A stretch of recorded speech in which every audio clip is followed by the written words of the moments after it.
थी, नियमित सुनवाई होती थी, वो मंगलवार, बुधवार और गुरुवार को होती थी। लेकिन अब संविधान पीठ इस मामले की सुनवाई 5 दिन यानी कि सोमवार से शुक्रवार तक करेगी। आज भी ये सुनवाई जारी है। अब इसे लेकर एक पक्ष ये जताया गया क्योंकि सुप्रीम कोर्ट में बहुत सारे मामले लंबित हैं, इस मामले में फैसला चीफ जस्टिस रंजन गोगोई की रिटायरमेंट से पहले आना है, लिहाजा जजेस पूरा वक्त दे पाएं इस मामले की सुनवाई के लिए, इसीलिए अब सोमवार से शुक्रवार संविधान पीठ इस मामले की सुनवाई करेगी। लेकिन अब लगता है कि मुस्लिम पक्ष को ये सुप्रीम कोर्ट का फैसला नागवार गुजरा है, इसीलिए उन्होंने इसे लेकर आपत्ति जताई है। वैसे सुप्रीम कोर्ट के इस फैसले के बाद माना यह जा रहा है कि 20 से 24 वर्किंग डेज नवंबर तक बढ़ जाएंगे और चीफ जस्टिस रंजन गोगोई 17 नवंबर को रिटायर हो रहे हैं।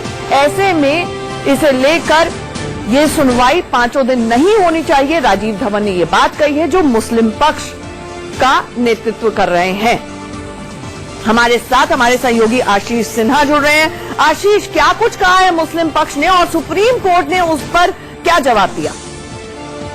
मामले की सुनवाई के दौरान राजीव धवन जो मुस्लिम साइड को रिप्रेजेंट कर रहे हैं, उन्होंने कोर्ट में कहा कि हमने ऐसा र्यूमर सुना है कि अयोध्या मामले की सुप्रीम कोर्ट की संविधान पीठ 5 दिन लगातार सुनवाई करेगी। ऐसा नहीं होना चाहिए। उन्होंने आपत्ति जाहिर की क्योंकि ये पहली अपील है, इसको इतनी जल्दी में नहीं सुना जाना चाहिए और अगर ऐसा होगा तो वो इनह्यूमन नहीं होगा और वो फोर्स हो जाएंगे कोर्ट को छोड़ने के लिए, इस मैटर को छोड़ने के लिए। तब सीजेआई जस्टिस रंजन गोगोई ने कहा कि हमने आपके ग्रीवांस को समझ लिया है और हम इस पर बहुत जल्दी रिस्पॉन्ड करेंगे। यानी मुस्लिम पक्ष को फिलहाल कोई राहत नहीं मिली है। जिस हिसाब से आंचल कॉज लिस्ट है उस हिसाब से यही तय है कि सुप्रीम कोर्ट अभी 5 दिन इस मामले की लगातार सुनवाई करेगा जब तक सुनवाई पूरी नहीं हो जाती। आशीष, आपसे ये भी जानना चाहेंगे कि 5 दिन तक नियमित सुनवाई यानी कि सोमवार और शुक्रवार जो कि अक्सर मिसलेनियस डेज माने जाते हैं, उन मामलों का क्या होगा? क्या कोर्ट ने इस पर रुख साफ किया है कुछ? देखिए, अभी तक कोई जुडिशियल साइड से कोई ऑर्डर पास नहीं हुआ है कि जो मिसलेनियस मैटर है वो किस बेंच को जाएंगे, क्योंकि कोर्ट नंबर 1 और 2 के जो सीनियर मोस्ट जजेस हैं, सीजेआई जस्टिस रंजन गोगोई और जस्टिस गोगोई दोनों ही कॉन्स्टिट्यूशन बेंच के पार्ट हैं। ऐसे में जो जस्टिस रमन्ना है उनके पास सारी मिसलेनियस जो मैटर है वो जाएंगे।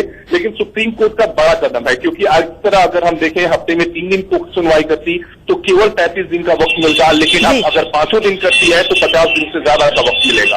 आशीष, लेकिन इसके पीछे क्या लॉजिक हो सकता है कि इस मामले का जल्दी निपटारा हो? और अगर मुस्लिम पक्ष इस तरह की दलील दे रहा है कि मामले की रोजाना सुनवाई नहीं होनी चाहिए तो ये बैकफायर भी कर सकता है। सवाल उठेंगे कि मुस्लिम पक्ष क्या इस मामले का जल्दी निपटारा और जल्दी फैसला नहीं चाहेगा? देखिए, मुस्लिम जो साइड है वो ऑफ द रिकॉर्ड यानी अगर हम कोर्ट रूम के बाहर की बात करें तो वो जरूर ये कहते हैं कि इस मामले का जल्द से जल्द निपटारा हो। लेकिन आजकल मैं जितने पिछले सालों से कवर कर रहा हूं अयोध्या में, जब से मैटर सुप्रीम कोर्ट में पेंडिंग है, हर बार कहीं ना कहीं जो पेच है वो मुस्लिम साइड की तरफ से फंसाई गई। ये बात हिंदू पक्ष लगातार कहता हुआ आया है। तो इस बार भी एक पेच फंसाने की कोशिश की गई है। हिंदू पक्ष यही कह रहा है कि हम इसका विरोध करेंगे और मामले की सुनवाई 5 दिन ही होनी चाहिए ताकि मामले का निपटारा हो जाए। और अगर ऐसा नहीं होता, एक बहुत दिलचस्प पहलू ये भी है कि 20-30 हजार पन्नों का इसमें रिकॉर्ड है। 5 जज इस मामले की सुनवाई कर रहे हैं और चीफ जस्टिस खुद 17 नवंबर को रिटायर हो रहे हैं, तो ऑब्वियसली वहां पर एक डेडलाइन इशू है। और अगर कोर्ट चाह रही है कि इस मामले को एक्सटेंसिवली सुन लिया जाए तो इसमें क्या दिक्कत हो सकती है? वही सवाल यही है। यही सवाल हिंदू पक्ष उठा रहा है कि अगर 50 दिन से ज्यादा इस मामले में सुनवाई के लिए कोर्ट समय देता है तो इसमें किसी को आपत्ति क्यों है? बार बार मुस्लिम पक्षी इस मामले में आपत्ति क्यों उठाता है? हिंदू पक्ष की तरफ से कोई आपत्ति नहीं उठाई गई। हिंदू पक्ष के जो वकील हैं विष्णु शंकर जैन, मैंने उनसे पूछा भी तो उन्होंने कहा ये जानबूझकर डिले करने की कोशिश की जा रही है ताकि सीजेआई जस्टिस रंजन गोगोई 17 नवंबर को रिटायर हो जाए और उसके बाद फिर से अयोध्या लैंड डिस्प्यूट के लिए एक नई बेंच बने, क्योंकि नियम यही है अगर कोई भी जज जो इस पार्ट 3 मैटर को सुनता है अगर रिटायर होता है तो एक नई बेंच का गठन होगा और फिर से मामले की सुनवाई नए सिरे से होगी। ठीक है, ये हिंदू पक्ष कह रहा है कि ये डिलेइंग टैक्टिक्स हो सकती हैं। क्या चीफ धवन जो कि मुस्लिम पक्ष के वकील हैं, क्या उन्होंने केस छोड़ने की भी बात कही और किस कॉन्टेक्स्ट में बात कही? अगर डिटेल में बता पाए आशीष तो।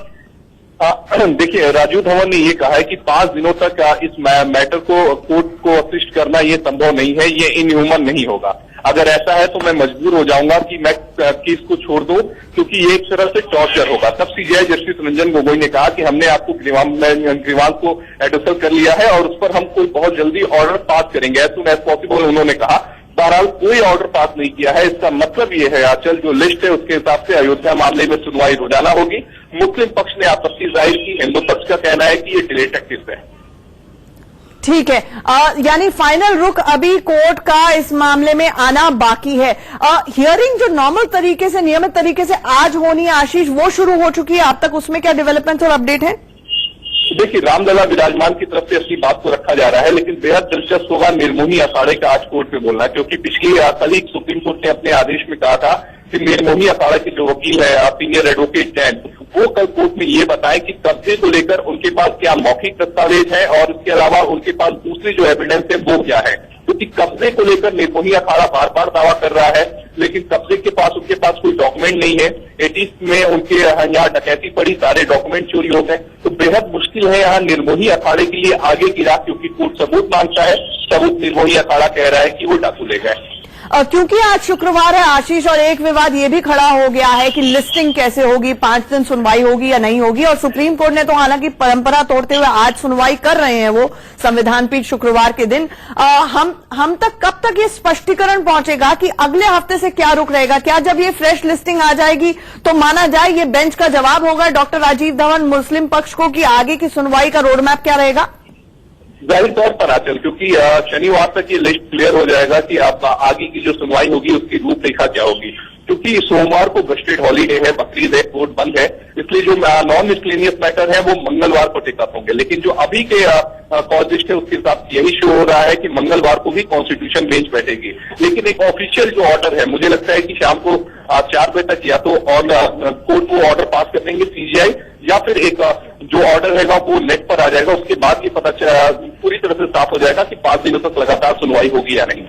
आशीष, ये भी जानना चाहेंगे, हालांकि ये थोड़ी तकनीकी पेचीदगी है, लेकिन इसके बावजूद कि ये जो ऑर्डर है, क्योंकि मुस्लिम पक्ष ने भरी अदालत में इस विरोध को दर्ज कराया है कि वो नहीं चाहते कि 5 दिन की सुनवाई हो, क्योंकि ये उनके लिए फीजिबल नहीं है हर रोज इस मैटर को आर्ग्यू करना।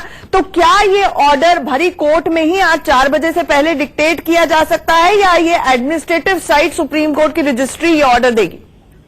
देखिए, चूंकि ऑब्जेक्शन जो है वो कोर्ट में रेज किया गया है, तो मुझे लगता है कि आज शाम को 4 बजे जब कोर्ट उठेगी उस समय जस्टिस रंजन गोगोई अपने आदेश में इसको लिखवा देंगे कि जो राजीव धवन ने जो ऑब्जेक्शन किया है कि 5 दिनों की सुनवाई नहीं होनी चाहिए, उनपे उनका रुख क्या है। लेकिन कोर्ट ये भी कह सकता है कि एडमिनिस्ट्रेटिव साइड से ऑर्डर पास कर दे। तो इंतजार 4 बजे का करना होगा। बेहद दिलचस्प है, हिंदू पक्ष साफ तौर पे कह रहा है कि मुस्लिम पक्ष जानबूझ के देरी कराना चाहता है ताकि 17 नवंबर से पहले राम जन्मभूमि का फैसला ना आ पाए। तो मामले की अहम सुनवाई शुरू हो गई है देश की सबसे बड़ी अदालत में। अब पेच इस बात को लेकर फंस गया है कि 5 दिन लगातार सुनवाई होगी या नहीं होगी। इसको लेकर आगे का रोड मैप और सुप्रीम कोर्ट का क्या ऑर्डर रहेगा, इस पर हमारी नजर रहेगी। आशीष, हमारे